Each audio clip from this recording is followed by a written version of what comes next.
You know what's funny? We are very good at pretending we're okay. Like, I'm fine. I'm trusting God. Everything happens in God's timing. And yes, we believe all of that. But sometimes you're tired, really tired. And you don't even know how to tell God that you're tired because you're scared he'll think you've stopped trusting him. Have you ever felt like that? Because I have. And lately I've been asking myself one question. What exactly am I waiting for? Maybe you're waiting for marriage. You're watching your friends get married, one after another. At this point, you know the wedding photographers personally. And every time someone says, guess what, you're like, please don't say you're engaged. Then they say it, and you smile. You hug them. You're genuinely happy. Then you get home, take off your shoes, sit on your bed, and suddenly you're asking, God, when is it my turn? And that's the part nobody sees. You can be happy for someone and still be hurting for yourself. Those two things can exist together. Maybe you're waiting for a child, and if that's you, I want you to know something. You are allowed to be tired. You're allowed to be happy when someone else gets pregnant, and still cry when you get home. You're not a bad person. You're not necessarily jealous. You're just grieving something you deeply desire. And those pregnancy announcements, sometimes they hit differently, especially when somebody asks, so when are you giving us one? If they only knew how many times you've already asked God that question.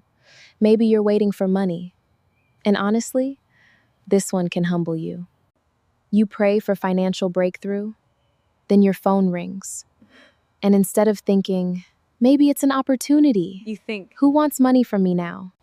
Because you know the struggle. You work, you try, you save, then suddenly rent, school fees, a family emergency, a business problem, something breaks, and boom, back to zero, sometimes negative.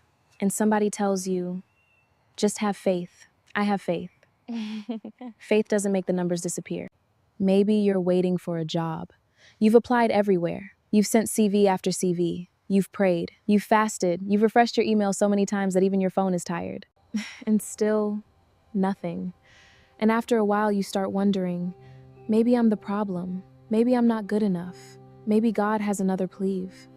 And sometimes, you don't even know which one to believe. Maybe you're waiting for healing. Not necessarily from a physical illness. Maybe you're waiting to become yourself again. Because something happened. A breakup, a betrayal, a loss, a disappointment, a season that changed you. And everyone thinks you've moved on. But you know, you're still trying to find the woman you were before it happened. Maybe that's your waiting. Maybe you're waiting for God to restore something. A relationship, a family, your confidence, your joy, your purpose, your peace. Or maybe you don't even know what you're waiting for. You just know you're not where you thought you'd be, and that's painful. Because we make these little timelines in our heads. By 25, I'll be married. By 30, I'll have children. By 35, I'll own a house. By this age, I'll have figured everything out. Then life looks at your little plan and says, that's cute. But seriously, what happens when your timeline and God's timeline don't match? I've been thinking about that. And maybe the biggest danger of waiting isn't the waiting itself. Maybe it's putting your entire life on hold while you wait. When I get married, then I'll travel. When I have money, then I'll enjoy life. When I have a baby, then I'll feel complete. When God fixes everything, then I'll finally breathe. But what if it takes longer? Are we supposed to postpone our lives until then? Maybe waiting doesn't mean standing still.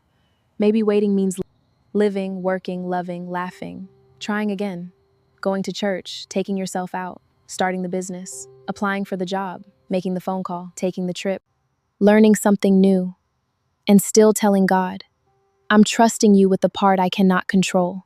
Because here's something I've had to learn. Someone else's testimony is not evidence that God has forgotten you. Their wedding isn't proof that yours isn't coming. Their baby isn't proof that you're forgotten. Their house isn't proof that you're behind. Their breakthrough isn't proof that yours has been canceled. Your story is not late, it's just yours.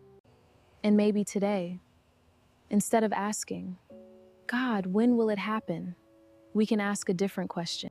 God, what do you want me to do with today? Because tomorrow belongs to Him.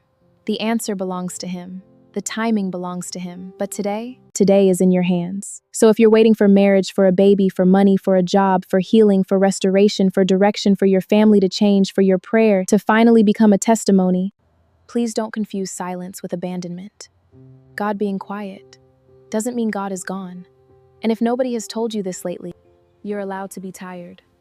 You're allowed to cry. You're allowed to say, God, I don't understand. You can even say, "Oh, God, I don't like this." He can handle it. Just don't give up on Him because the answer hasn't arrived yet. Maybe you're not forgotten. Maybe you're simply still waiting. And until the answer comes, let's learn how to live here too.